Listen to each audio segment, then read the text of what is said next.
Bro, this is just straight up foul. Like, they did not need to do this, but the animator's like, you know what would hurt, the watchers of this episode of JJK? Let's make a POV shot inside of Nobra's freaking head. Like, this, bro, bro, it's so bad, it's hilarious. Like, it is legitimately horrible, but it's like, they actually decided to make this POV shot, and you know for a fact that, like, the person that animated this is like, you know what will really mess with them, make them suffer a little bit, the people that are watching this episode? Let's give them a Nobra inside their eye socket POV shot. Because that's exactly what we got. And it's just like, okay. But, with that out of the way, seeing Yuji's mental breakdown, like, this man was straight up having, like, a breakdown. Like, it is absolutely insane. Which makes perfect sense. Anyone that is in Yuji's shoes, truthfully, I think would probably act like him. I know a lot of people are probably like, when they were watching this episode, get mad, get angry, go after Mahito, beat him up, destroy him. But normal, genuine reaction of a human being, if you're just continuously, like, hit by this emotional truck of just death in front of you back to back, you're not probably going to have just rage.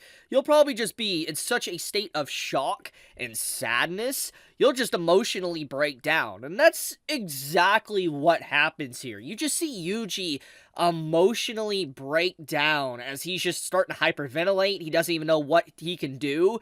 And you just have Mahito running over to him, very thrilled, excited and all that. He's really happy that he's about to beat the crap out of Yuji. And he's not even fighting back. Like, this whole scene, he's not even fighting back. And what you get from this is that Yuji's pretty much accepted it. He's accepted death. Like, he is literally putting his arms out like, just take me. That's pretty much what he might as well be doing.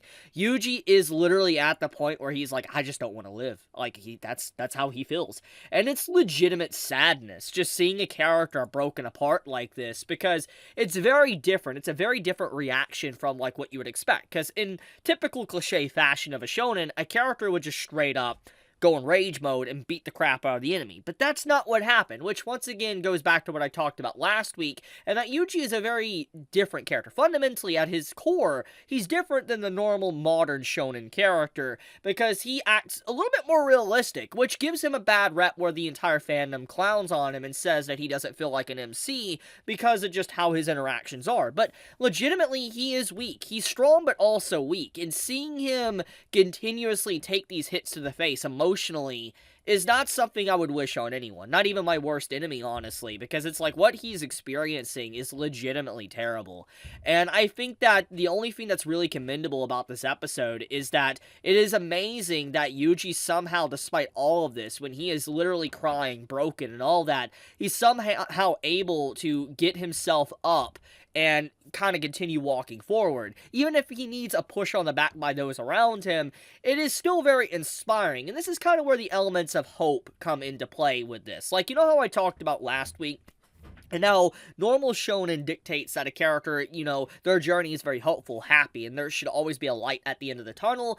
That's kind of, the main go-to that a shonen kind of does, because it's for young adults and teens. And when you look at JJK, it's just a dark story. It's legitimately depressing. It is not a world you would want to live in. And Yuji's very life is not a life you would want to live either. And you see him pick himself back up again, which is inspiring. And it does use the trope of hope or trying to see better in life or the light at the end of the tunnel, but even regardless, or looking at that, you still don't want to live Yuji's life, because his life is absolute hell. It is not something I think anyone wants to be in his shoes for, but it's like, it is amazing that he's able to get back up and still have his sanity to a degree to be able to even face Mahito in this episode, because normal people would not be able to do this. You could kind of probably say maybe Yuji is unhinged to a degree to even be able to do this, but regardless, I think that it's a really powerful message at the beginning of this episode, and I feel like a lot of people are gonna clown on Yoonji. Like they're gonna clown on him and say he's weak or he's a baby, crybaby or whatever. Like people will do that. I know for a fact. I've seen it. Anytime a character cries within a show, like anyone, they call them crybabies and they're weak or whatever. And it's like Yuji may cry, but he has all rights. I mean, he watched his mentor and his best friend die in front of him. That is not okay. So I don't know. I know I'm gonna see it. It's only a matter of time until people talk about it, but I'm glad to see, him showing weakness and vulnerability in his character. It makes him a little bit more relatable and realistic because of it. Now, we gotta shift gears, and we gotta talk about Todo that appeared in this episode. And Todo, my man, the myth, the legend himself, Todo appeared. And, oh my goodness, I know everyone that collectively probably was watching this episode, most of the people that were like, oh my god, yes, thank god Todo appeared in this episode. Because Todo, he came in for the win. Like, he was someone that I think most people that are watching this episode, if you're anime only and haven't been spoiled, were just shocked to see him appear. You're probably like, holy crap, Todo is actually here. Finally, Yuji is getting some help. But then, in the back of your head, what you're thinking right now, let's keep it real. You're like, wait a minute, hold the phone. Wait, whoa, wait. After what we just saw in the past 2 episodes with Nanami and Nobara, people are now probably sweating. They're like, uh-oh. They're putting the rag to their face. They're like, don't do this. Don't do this, Gegi. Don't take Todo away. That is definitely what people are probably feeling right now, because Yuji keeps on losing. Just L after L after L after L. And if there is one thing that the Shibuya arc has proven to us, is that this is not an arc where the heroes win. The villains are winning clearly. And Yuji continuously takes L's here. And so the worry now is that, will Todo be okay? Is he going to die? Or is he not going to die? What's going to happen here? And it's like, will Mahito take another? There's a lot of things up in the air right now. But Todo appearing, though, coming in for the save is also a very emotional moment, because it's like, I remember JJK was the talk of the town for a while, but when the Todo episode appeared with, like, him working with Yuji, I remember everybody started talking about it. Everybody was talking about Todo and Yuji working together and fighting a cursed spirit, and seeing them work together in this episode to fight again legitimately just brought back memories of Season 1. It was great, and seeing Todo trying to solo Mahito for a bit until Yuji kind of steps in and collects himself is really freaking cool, and just the combination of their techniques working together as they're constantly swapping back and forth, it's just like, it's reminiscent of their teamwork from Season 1, and they've worked together a lot. They know how to fight someone, and obviously this is a dangerous game. They're playing a game of tag. Like, if someone gets touched by Mahito, it's over. They're dead. Or Todo, at the very least, is dead. And it's like, there's a lot of stress here. Todo's probably under a lot of stress. Will he be able to keep it up with continuously swapping places? Will Mahito adapt, which he has shown great adaptability in his fighting throughout the entire story thus far. So it's just like, seeing these two work together, it's inspiring. But how long can they last? Will there be a ending conclusion to Mahito, or is he just going to get away once again? But regardless, it is such a glorious fight. Seeing, Todo come in and absolutely just messing up, Mahito, it's great. It is great. Even if he doesn't do lasting damage because he's not able to affect Mahito's soul.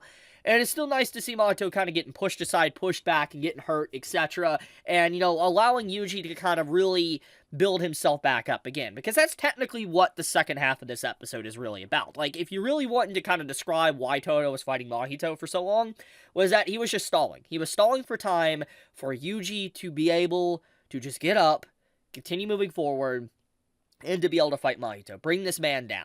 Like, I really like this clash of ideals here. Like, Mahito starts talking to Yuji, and he's like, you and me are very similar. I'm someone that just kills people without a second thought, and you're someone that saves people without a second thought. We're very similar. It's just, we both are kind of crazy. We just do these things because it's in our instincts, it's in our nature. And he just tries to talk to Yuji like, do you remember, how many curses have you killed? Or Mahito's like, I don't remember how many humans I killed. And it's an interesting back and forth there. Basically, Mahito kind of crushing, you know, how naive Yuji is as an individual, and that he really can't save everyone because the world isn't a good place. This isn't a happy-go-lucky world with sunshine and rainbows. People legitimately die within this world. So when you take a hard look at just like this clash of ideals here, it's pretty good. I really like this. Probably one of my favorite scenes of the episode. But yeah, overall, JJK today was legitimately incredible. It's really sad about Nobara, which there is some hope here, by the way, I want to talk about. That it is stated that Nobara does not have a pulse. She's not breathing, technically. But thanks to the ability that was used, Nobara has been put into, like, a stasis, so to speak. And she probably is dead.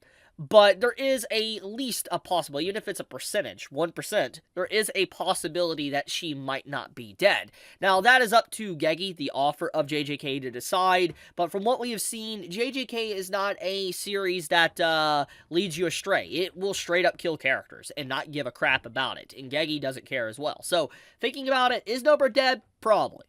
Is there a possibility she could be alive? Yes. At least the possibility is there. There is some inkling of hope, but that's all there is right now. She could still technically be dead. She clearly has a massive hole in her head. I mean, the POV shot in this episode kind of said it, you know, showed us alone, so we kind of know. But thank you so much for watching. May all of you have a fantastic day or night. I love you guys. Leave a like if you enjoyed the video. Chibi out.